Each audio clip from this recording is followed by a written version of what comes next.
بەشێک لە جوتیارە کوردەکانی سنووری هەفتەغاری ناوچەی داقووق کە زەویەکانیان لەلایەن عەرەبی هاوردە بۆ ناوچەکە داگیر کراوە باس لەوە دەکەن سوپای عێراق پشتگیری لەو داگیرکاریە دەکات. بۆیە داوا لە هێزە کوردیەکان دەکەن لە بەرامبەردا پشتیوانیان بکەن و چارەسەرێکی بنەڕەتی بۆ ئەو کێشەیە بدۆزنەوە.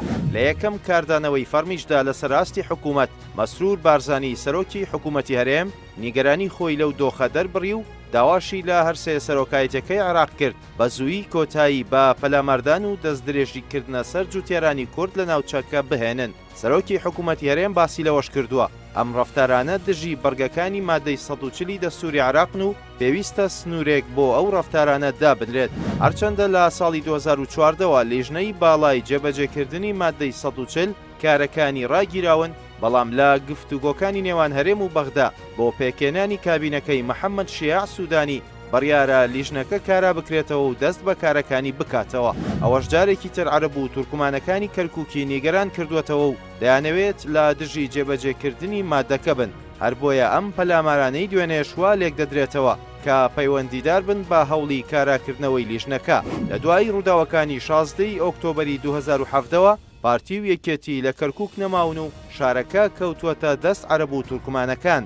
لەو کاتەشەوە کوردی کەرکووک و ناوچەکانی دەوروبەری لە دۆخێکی خراپدان و بە شێوازی جیاجیا هێرشیان دەکرێتە سەر و لەلایەن بەشێک لە عەرەب و تورکمانەکانەوە دەچەوسێنرێنەوە. لە بەرامبەریشدا یەکێتی و پارتی یەکتر بە هۆکاری خراپبوونی دۆخی کەرکووک و دەوروبەری تۆمەتبار دەکەن و تاوکو ئێستاش ئەو دوو هێزە نەیانتوانیوە لەبارەی کێشەکانەوە ڕێک بکەون. هەر ئەوەش وای کرد لە پێشتردا نەتوانن لەسەر دانانی پارێزگارێکی کورد بۆ شارەکە ڕێک بکەون.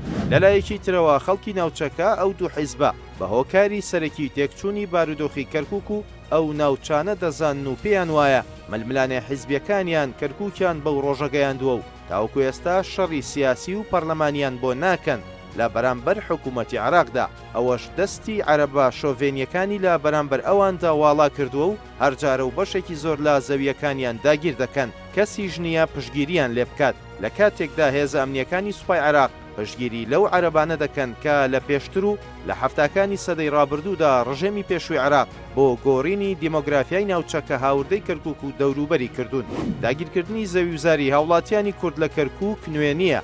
ساڵانی ڕابردووش چەندین هەزار دۆنم زەوی کورد لەلایەن عەرەبە هاوردەکانەوە داگیر کراوە. لە ئێستاشدا بەهۆی شەڕەکەی دوێنێەوە نزیکەی 6,000 دۆنم زەوی جوتیارە کوردەکان داگیر کراوە و 4 گوندیش لەو ناوچانە چۆڵ کراون. بەهۆی ململانێ حیزبیەکانیشیانەوە پارتی و یەکێتی لەو ناوچانە نەیانتوانیوە وەک پێویست ڕێگری لەو داگیرکاریە بکەن و خەڵکی ناوچەکەیان بەتەنیا جێهێشتووە.